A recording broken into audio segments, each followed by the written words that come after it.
అందరికీ నమస్కారం అండి. బాచీరావు భక్తి స్కూల్కి వెల్కమ్ అండి. ఈరోజు మన వీడియోలో కార్తీక మాసంలో వచ్చేటటువంటి కార్తీక శుద్ధ ద్వాదశి క్షీరా ద్వాదశి రోజున తులసి పూజ ఏ విధంగా చేసుకుంటారనేటటువంటి నాకు తెలిసిన విధానం చెప్తాను. హిందువులందరికీ కూడా కార్తీక శుద్ధ ద్వాదశి, చిలిక ద్వాదశి, క్షీర ద్వాదశి శుభాకాంక్షలు, అదేవిధంగా తులసి నారాయణ కళ్యాణ శుభాకాంక్షలు కూడా తెలియజేస్తూ ఉన్నాను. అందరూ కూడా సాయంకాలం వేళ తులసి దగ్గర దీపాలు వెలిగిస్తారు. ఉసిరిక దీపాలు వెలిగించాలి.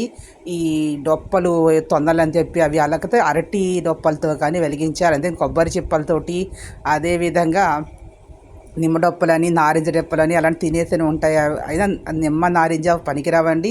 కొబ్బరి కూడా అది మనం నారికేలం తినేసిందే కదా, అది కూడా పనికిరాదు. అరటి దొప్పలు వీళ్ళు లేనటువంటి వాళ్ళు ఎవరైతే ఉంటారో వాళ్ళందరూ కూడా మామూలుగా ఇలాగా ఉసిరిక దీపాలు వెలిగించాలి. ఉసిరికాయలు దొరకపోతే పల్లెల్లో ఇత్తడి పల్లెలు ఉంటాయి కదండి, దీపాలు వాటిల్లో వెలిగించవచ్చు. పంచలోహాలతో తయారు చేసినవి ఉంటాయి, వాటితో అయినా సరే వెలిగించవచ్చు. లేదంటే మట్టి ప్రమిదల్లో అయినా మీరు వెలిగించండి, శ్రేష్టమైనటువంటిది. అంతేగాని ఇతరత్ర అవి వెలిగించకూడదు.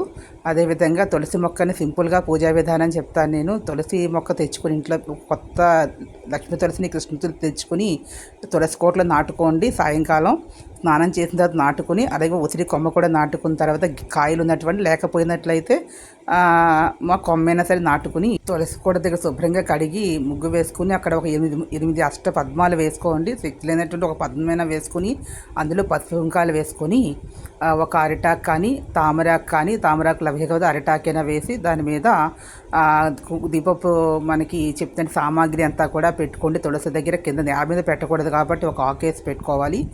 అక్కడ మీరు వెలిగించుకున్నటువంటి దీపాలు, ఉసిరికలు అన్నీ కూడా దాని మీద పెట్టి దీపాలన్నీ కూడా వెలిగించుకోవడానికి. అదేవిధంగా అమ్మవారి చుట్టూ ఒక వస్త్రాన్ని, స్వామికి ఒక వస్త్రాన్ని, ఇద్దరికి కలిపి ఒక చిన్న కండువా లాంటిది, ఒక జాకెట్ కూడా, రెండు కూడా వృక్షానికి చిన్న పైన వేయండి. అమ్మవారికి ఒక పూలదండ కూడా సమర్పించుకోండి. అది దండలేం కొనవలసిన అవసరం, ఇంట్లో ఉన్న పూలతోనే దండ కట్టి మందార పూలైనా వేయచ్చు. దండ కట్టి స్వామికి సమర్పించండి. అమ్మవారికి, తులసి లక్ష్మీనారాయణ స్వామికి పసుపు కుంకాలు, అదేవిధంగా అమ్మవారికి గాజులు, పువ్వులు అన్నీ చేసి శక్తి ఉన్నటువంటి వారు అదాంగ పూజ, అదాంగ చేయని బాగా శక్తి ఉంటే ఆ సహస్రనామార్చన, అష్టోత్తరము లేనటువంటి అదాంగ పూజన చేయండి.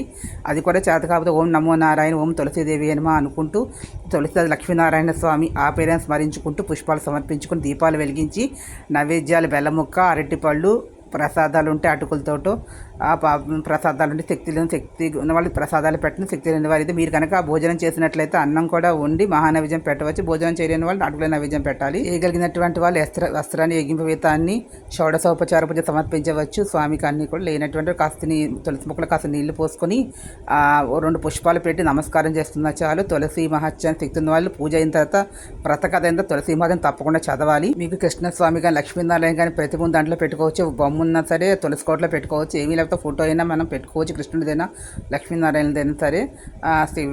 చదవలేనటువంటి వాళ్ళు తులసి మహత్యాన్ని విన్నా సరే పుణ్యం లభిస్తుందండి. ఈ వీడియో మీకు నచ్చినట్లయితే ప్లీజ్ సబ్స్క్రైబ్ మై ఛానల్.